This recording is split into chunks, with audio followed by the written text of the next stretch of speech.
apreciados compañeros, en el día de hoy vamos a tratar un tema que tiene que ver con el lavado de manos, gestión de residuos y estrategias de bioseguridad.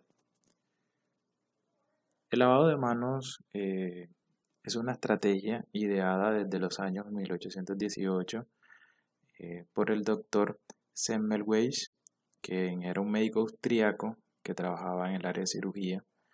Esta área se caracterizaba porque tenía dos pabellones o dos salas, unas salas que eran atendidas por comadronas y otras por médicos. Este doctor, bueno, la mortalidad materna estaba en el 8, oscilaba entre el 8 y el 10% de los partos terminaban en muerte de las madres. El doctor Semmelweis tuvo pues la mentalidad crítica de preguntarse por qué sucedía esto en el área donde era cirugía y en el área donde había la atención del parto por comadronas era un poco más bajo el tema de la mortalidad. En ese momento también los médicos de manera alterna a la atención de los partos realizaban autopsias y revisaban cadáveres y luego iban a los partos. Entonces se le ocurrió al doctor Semmelweis de ubicar antes de entrar al área de quirófano un lavamanos con agua, jabón y una sustancia clorada. Esto hizo que se redujera la mortalidad a un 1%. Sin embargo, en la época los doctores no creyeron de pronto en esa teoría, los médicos ya especialistas, y no se la validaron. El doctor Semmelweis fue tratado de loco, porque ellos, pues incluso algunos, no se querían lavar las manos porque como hacían parte de la élite o de la clase alta, se consideraban limpios. No le daban importancia al tema del lavado de manos. Entonces este doctor terminó en un manicomio y según lo que cuenta en la historia, murió de Alzheimer. Se atracó esta historia del lavado de manos porque aún en esta época donde estamos en tema de pandemia, eh, con la única y esperanzadora estrategia que podemos evitar el contagio con el virus por contacto es con el lavado de manos. Todavía hay personas que no lo realizan. Entonces la invitación acá es a realizarnos un lavado de manos correcto según los momentos que establece la OMS para el tema hospitalario, que son antes de tocar al paciente, antes de realizar una tarea limpia o séptica, después del riesgo de exposición a una sustancia o líquidos corporales, después de tocar al paciente y después del contacto con el entorno del paciente. Y los pasos, que son estos 11 pasos que se ven acá en la parte izquierda. Esto es una pequeña investigación que hicieron unos niños en un colegio en Estados Unidos. Pues se observa que pues, es complejo saber si tenemos las manos sucias a través de un espectro. Tendríamos que hacerlo a modo de microscopio, pero no se vería muy bien. Entonces, ¿qué hicieron ellos? Tomaron 5 rodajas de pan y hicieron un estudio. En la rodaja 1, luego de utilizar un computador, tocaron el pan y lo metieron en una bolsa.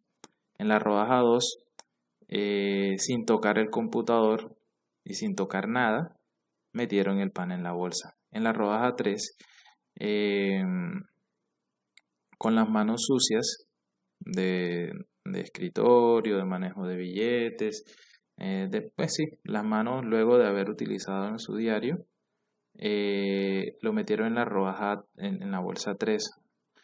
Luego tomaron una rodaja que es la 4, se lavaron las manos y después la tocaron mucho y la metieron en la bolsa 4. Y finalmente, no se lavaron las manos, sino que la higienizaron con alcohol y temas antisépticos y la metieron en la bolsa 5.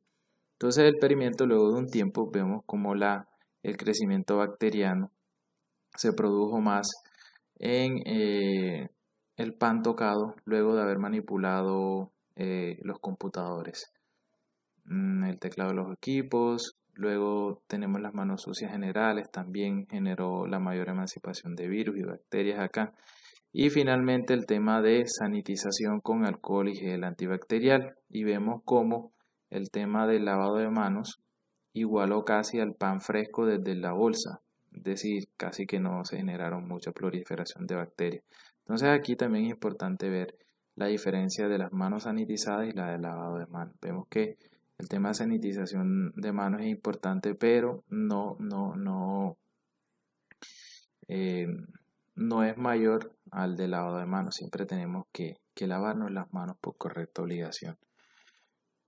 En cuanto al tema de los residuos, tenemos que los residuos son aquellos materiales o productos cuyo propietario o poseedor desecha porque ya no tiene ningún valor para él. Sin embargo, este puede ser valorizado y por esta razón se requiere sujetarse a tratamientos, porque de lo contrario este valor remanente puede no causar un valor, sino causar un daño al medio ambiente.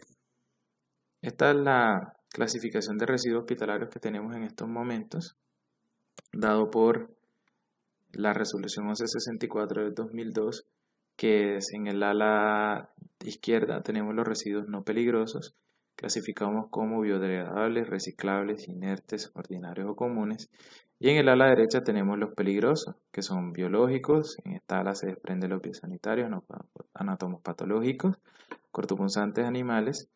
Están los químicos y radiactivos, que en los químicos encontramos los fármacos citotóxicos, metales pesados, reactivos, contenedores presurizados y aceites usados.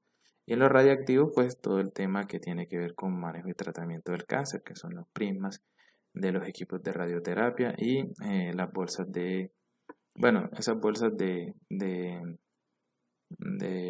quimioterapia, donde vienen los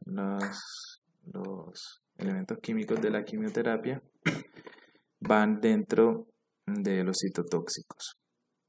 Esta es la norma que se encuentra en desarrollo para el tema de clasificación de residuos. Estén atentos a estos colores. Miren que en la parte izquierda ya los no peligrosos no se clasifican en los 5 aquellos que vimos, sino en 3. Fueron agregados en 3.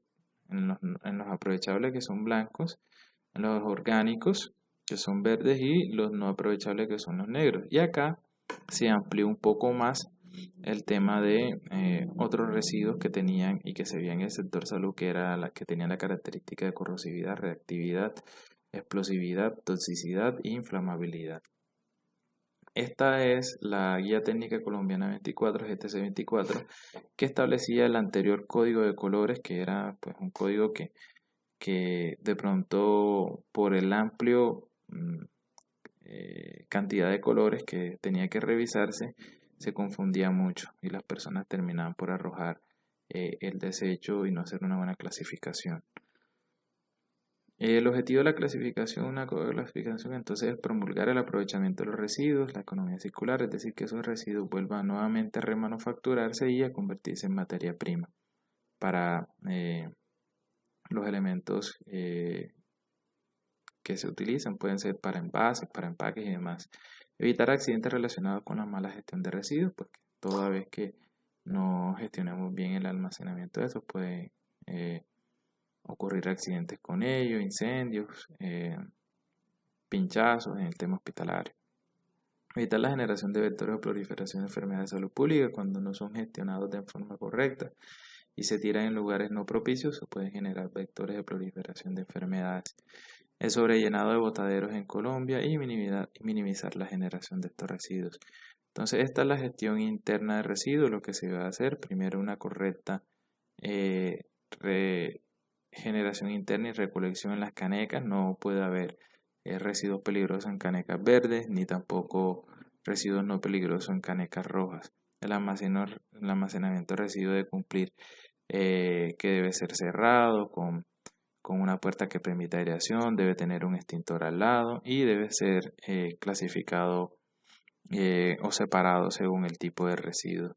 Luego sigue un pensaje interno y un registro del RH1. Luego sigue para donde no hay una ruta de pronto muy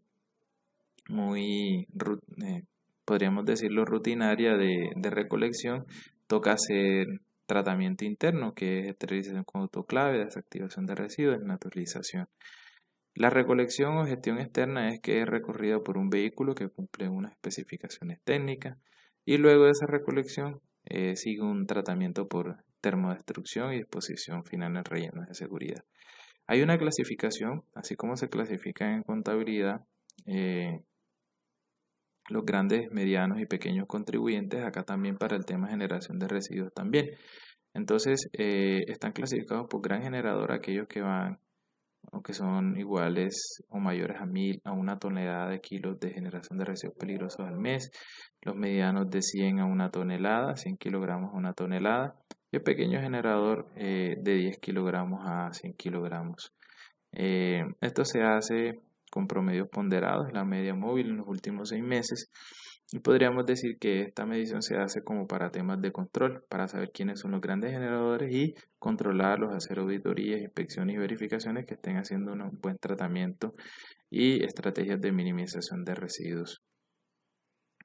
Este es el nuevo código de colores. Recuerden que en la vez pasada, en la filmina pasada, les decía atentos a estos colores porque el Ministerio de Ambiente y Desarrollo y el Ministerio de Vivienda estableció la resolución 2148-2019 con la cual unifican los colores. Son estos los que vimos allá, son estos mismos.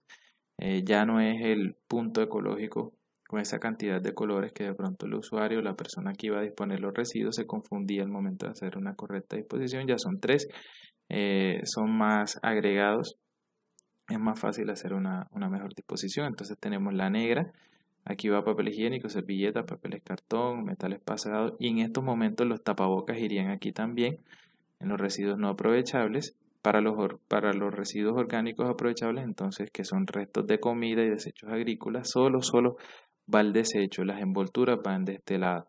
Y acá tenemos los aprovechables, que es cartón, plástico, vidrio, papel y los metales. Estas son las estrategias de bioseguridad que deben establecerse en las instituciones. Dentro de ellas encontramos mantener el lugar de trabajo en condiciones higiénicas y aseadas. No tenemos que esperar a la persona de servicios generales para hacer nuestro lugar de trabajo, evitar el maquillaje o comer dentro del sitio de trabajo, no guardar alimentos o bebidas en lugares donde se custodian cadenas de frío, mantener todo paciente como infectado, manejarlo como infectado, porque sabemos de pronto el motivo de la consulta, pero no sabemos qué otras comorbilidades tiene. Utilizar estrategias de lavado de manos, siempre lavarse las manos según los tiempos establecidos por la OMS y según las etapas de este lavado de manos. Utilizar la estrategia de uso de guantes durante los procedimientos, lavarse las manos antes y después de la utilización de estos guantes. Utilizar mascarillas, protectores oculares en los procedimientos que generen gotitas, aerosoles, salpicaduras y humos. Usar bata en salas de procedimientos, laboratorios y lugares requeridos por posibles salpicaduras. Utilizar los elementos de protección personal y mantener elementos de protección personal en condiciones de aseo, a los que no son de cambio diario, sino que son elementos que se pueden mantener con ellos, como por ejemplo el visor, las monogafas y demás. Manejar correctamente los elementos cortopunzantes, no volver a ensanchar agujas. Luego de cada procedimiento limpiar la superficie y los lugares de trabajo. En caso de que se rompa material de vidrio contaminado con sangre u otro líquido corporal, recoger los trozos con escoba y recogedor, nunca hacerlo con las manos, y depositarlos en el contenedor para cortopunzantes. Manipular, transportar y enviar las muestras en recipientes seguros con tapa y rotulación adecuada. Restringir el ingreso a áreas de alto riesgo biológico a personal autorizado o a quien no utilice los elementos de protección personal, y a los niños hay que restringirlos el ingreso a esas áreas.